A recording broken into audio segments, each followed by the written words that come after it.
الحمد لله والصلاة والسلام على رسول الله وعلى آله وصحبه ومن والاه أما بعد السلام عليكم ورحمة الله تعالى وبركاته. We praise Allah subhanahu wa ta'ala, we thank him, and we ask him subhanahu wa ta'ala to guide us and to grant us beneficial knowledge. We will continue inshallah our halaqah talking about fasting of the month of Ramadan, and we want you all to make a dua for us, make a dua for yourself, make a dua for the whole entire ummah, that Allah subhanahu wa ta'ala make it easy for all of us to be able to pray the nights and fast the days inshallah. And we ask him to grant us all the blessings that he blessed in the month of Ramadan. We talked about the person who violated the rule in the month of Ramadan by having intercourse with their wife in the month of Ramadan, and we talked about the ruling of that. So this ruling is very funny. It's because the way that this person came and reported himself to the Prophet alayhi salatu wasalam. So there are rulings, but remember, is the Prophet alayhi salatu wasalam who has the authority to put the rules. But that doesn't mean that those rules cannot be changed. But the person who these rules are being applied upon, their situation can be a reason for them to be exempted from that rule. So the rule doesn't change, but the situation and circumstances of the person can be a reason for the Sharia to exempt the person from that rule. Again, the rules that the Prophet ﷺ put, they don't change. And no one also can put a rule upon us in the deen of Allah subhanahu wa ta'ala except Allah and His Messenger. And it's over. But then the circumstance that happen, the situation that a person might be, can be a reason for not the rule to change completely, but the person to be exempted from that ruling, or to be given a different way of practicing that ruling. And this is one of the great example of that. That the Prophet ﷺ told this person, do number one, can you fast? He said no. Can you feed miskin? He said no. Can you feed 60 miskin? He said no. Can you free a slave? He said no. And he told him, okay, when he has those dates, he said, go and feed this to the poorest person in Medina. He said, it's not in Medina that is, more poor than me. So the Prophet ﷺ said, then take this and give it to your family. Give it to your family. Abdullah, let me know if it's locked or not. Sometimes it locks itself. I don't know. Nah. So here we give the ruling, and the ruling is the way that the Prophet ﷺ did it. So the ruling didn't change even by the Prophet ﷺ, but because of this person did not have that, they were exempted. Can you guys? Mesh.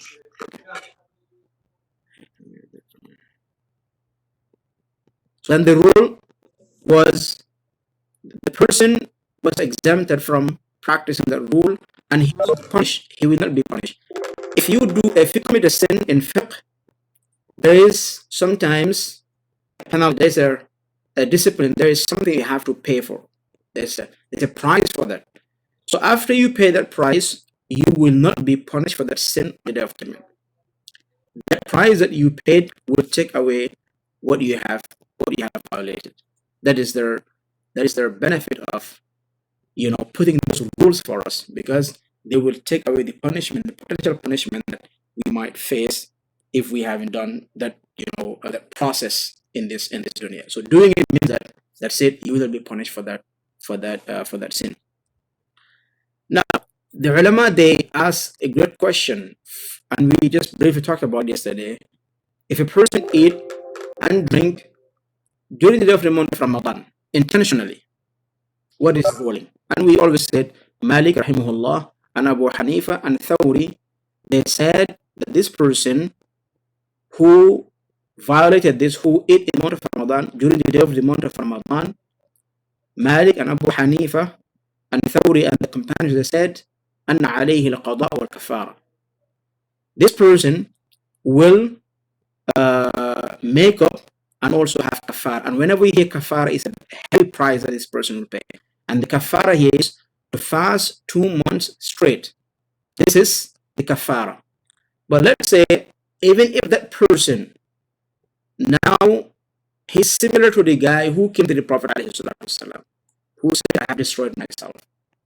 But they brought no justification for that person. They said it might happen by accident. Somebody may do that by accident. So, but this person, we know that he did it intentionally, break his fast intentionally. He wasn't ill, he wasn't traveling, nothing happened to him, but he chose to revolt against the rule, against that rule, and he did. So Imam Shafi'i, Imam Malik rahimahullah, Abu Hanifa, they said he has to make up those days, and he has to also pay the price, which is to fast 2 months straight. It's very, very, very serious. But Shafi'i rahimahullah, Ahmad and Ahl al-Zahir, they said إلى أن الكفارة إنما يلزم في الإفطار مع الجماع. They said the kafara is only limited to the person who break their fast with intercourse. But if they just eat and drink intentionally to break their fast, they have no kafara. You just have to make up that day. But I'll bring Ibn Uthaymin rahimahullah. He brought a very interesting explanation of that. He said, rahimahullah, if a person fast and break their fast, or to intention to fast, they have no reason not to fast. They have the health, they have everything, but they decide to break their fast. He said there's no way the person can be able to make up those days. They will fill the gap, but they will not be able to make up that day. And that is, it shows that the sacredness of the month of Ramadan. So no one is allowed to break the month of Ramadan except the one that the Sharia, Islam said, yes, you are allowed to break the month of Ramadan, or you must break the month of Ramadan, or you have the choice to fast or not to fast. In this case, you are exempt from the rule now. And the reason of their dispute here is the hadith that we brought yesterday, that this person he did break his fast, but when he broke his fast, it wasn't just by food or drink. He did it by having having connection with his wife. So this is really the Prophet ﷺ brought that chain of rulings by saying feed, how to call it. If you cannot, then free a slave. If you cannot, then fast 2 months straight. If you cannot, then feed 60 miskin. Even if they can feed 60 miskin, whatever they have, that should be sufficient. But how about if they have nothing? They did it, but they have nothing. Jumhur ulama, they said, most of the ulama, they said that will be with that person forever. Whenever they have it, the ruling will drop on them. But one of the imam, he said, if they don't have it, there's nothing upon them. There's nothing upon them. So this is the one that intentionally break their fast by eating food or drinking water or whatever, and the one that break their fast by intercourse. So this is the ruling, and this is the ikhtilaf that happens in ulama. So how about the one that break their fast nasiyan, which means they forget that they were supposed to fast. They forget that they're fasting, but then they were supposed to fast, but they forget that they were supposed to fast, and then they did not fast. And this happened. It's not the one that forget while fasting to eat and drink. That's not the person we're talking about. If a person is fasting, they forget and eat or drink. If they remember, they just continue, and their fasting is still valid. But we're talking about the person who was supposed to fast, but they forget that today is a fasting of the month of Ramadan, and they stayed all day eating and drinking till sunset, and they remember that they were supposed to fast. Somebody may say this will not happen. This will never happen, but it might happen, and no one, the Sharia will cover everything.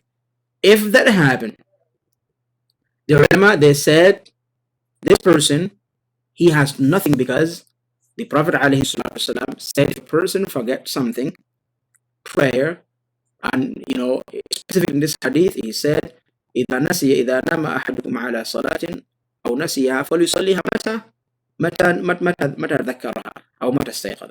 If a person is sleeping upon a prayer, he was supposed to pray, but they were sleeping and the prayer passed. 2, 3. The Prophet ﷺ said he has no problem, but he will just make up those prayers whenever he wakes up. So they said the same thing will be applied upon this person when he remembers that he was supposed to fast. He will just make up those days. But then also another thing will happen here, will be different. How about if he remembers that he was supposed to fast after he eats his breakfast, he has no intention, he eats his breakfast, and before lunch he said, oh, today's the month of Ramadan, I'm supposed to fast. They said, Imam Malik and Abu Hanifa, they said he should not be eating for the rest of the day, just respect the month of Ramadan, for the respect of the month of Ramadan. Then they will make up that day. So here, the person who intentionally did it and the person who forget to do it, who forget to fast, that person, he has no kafara, but he will make it up, and there is no kafara for that. But the person who intentionally did it or have intercourse, that person, the ulama, they have ikhtilaf, and the majority said they will fast and they will make up a day. There's a hadith that the Prophet ﷺ said in Muslim, that Abu Hurairah radiallahu anhu narrated. He said, قال عليه الصلاة والسلام من نسي وهو صائم فأكل أو شرب. But just to prove the hadith or the statement that we said, if a person eat and drink while fasting, that's what the hadith is proving. The Prophet ﷺ said, if a person is fasting and they forget to eat or drink, فَلْيُتِمَّ صَوْمَهُ, let them complete their fasting. فَإِنَّمَا أَطْعَمَهُ اللَّهُ وَسَقَاهُ. It's Allah subhanahu wa ta'ala who blessed you with eating and drinking. It's a provision Allah subhanahu wa ta'ala has granted you. So you have your food and your drink, at the same time you have your fasting. So you just have to continue. Whenever you remember that you were fasting, you have to continue fasting. Now, so the other question that will come is, things happen between two people. How about if one was forced to do it, or was begged or was convinced, but they didn't agree to do it, such as the intercourse. And the ulama, they are very specific in bringing this mas'ala because it's very sensitive, but it needs to be understood clearly. That's the reason why they keep repeating it and repeating it, so no one goes out and say, oh, I didn't understand it, or goes to Allah subhanahu wa ta'ala and said, I don't understand it. So they put a lot of time explaining that. They said they have a difference. If, for example, if a woman was convinced or was forced or whatever happens, in this case, the ulama, they said the person who was the upper hand will pay the price, but the one who was convinced or was forced to do that will not do anything. So that's the mas'ala that they brought here. So this is the whole entire thing in terms of the rulings that happens in the month of Ramadan. The pillars, and some of the ulama, they use those pillars as wajibat. And then today I want to inshallah talk about the sunnah of the fasting. The sunnah of the fasting, they are very important because those ones, they will not, if a person doesn't do them, they will not destroy your fasting, they will not break or nullify your fasting, but they will reduce the reward of the fasting. We're talking about fiqh. We're talking about the fiqh. They will reduce the reward of your fasting. So let's say the fasting is 100%. If a person commit one of those things that are unlawful, then the percentage of their fasting, the quality of their fasting will go down. And sometimes, if they don't care about them and keep committing them, that may take the whole entire reward of their fasting. So there's something called fasting. But the fasting itself, that name itself, is a structure, and that structure is filled with like details. So those details, they are the reward. They are the reward. It's just like you have a skeleton, and then everything inside is detailed. So what makes the person to have the fast and the details is to fast by maintaining the rules and the regulation of fasting, and also avoiding what breaks the fasting. So you don't just do fast and not avoid what breaks or what brings down the reward of your fasting. So that's very important. That's the reason why the Prophet he said in hadith, رب صائم لا يجد في صيامه إلا الجوع والعطش. That's very scary. He said many people may fast, but they don't have anything from their fasting except that fasting, which is fasting without. Sorry guys, I have to make that person. Okay. So if a person is fasting, let's say they have the structure of fasting. Anyways, everybody's gonna have that structure. But just a structure, just a name, is not enough. Okay. Okay, just one. Okay, we're good. So if a person is fasting, they need to have the whole entire word of fasting, not just the name of fasting. And the Prophet he said, many people will fast, they will not have the reward of their fasting. And also, you are fasting, you're offering your fasting Allah subhanahu wa ta'ala. It's Allah subhanahu wa ta'ala who will love that fasting and accept it from you. So if Allah subhanahu wa ta'ala disliked your fasting, He will not accept it. And the Prophet ﷺ said in a hadith, that will bring, but just briefly mention it. He said ﷺ, if your fasting cannot prevent you from false actions and false speech, Allah has no need for you to fast. Allah is not in need of your fast. So you're just staying out from food and drink. You have the structure, but the structure has no details, and Allah subhanahu wa ta'ala does not like that. And He doesn't like it, He will not accept it. He is in need of billah. And this is the reason why we need to know exactly the details of the fasting, so you can maintain the commands. We stay away from what is forbidden in fasting. So then we start with the sunnah of the fasting. Sunnah has a definition with the people of hadith, with the people of also usul, and the people of fiqh, the fiqh. So the sunnah in fiqh is something that if it is connected with the ruling, if you do it, that will give you more reward of that action. If you don't do it, it will not invalidate the action. But with the people of hadith, sunnah is something that the Prophet ﷺ said, and what he did, and also what he approved. So then don't mix them. When we say sunnah in terms of sunnah against bid'ah, that is the definition of the muhaddithin, people of hadith. It's either sunnah or bid'ah. And sunnah here is different. Sunnah here is the action that you will do. If you do it, you'll have more reward of the action. You'll have all the details within the action.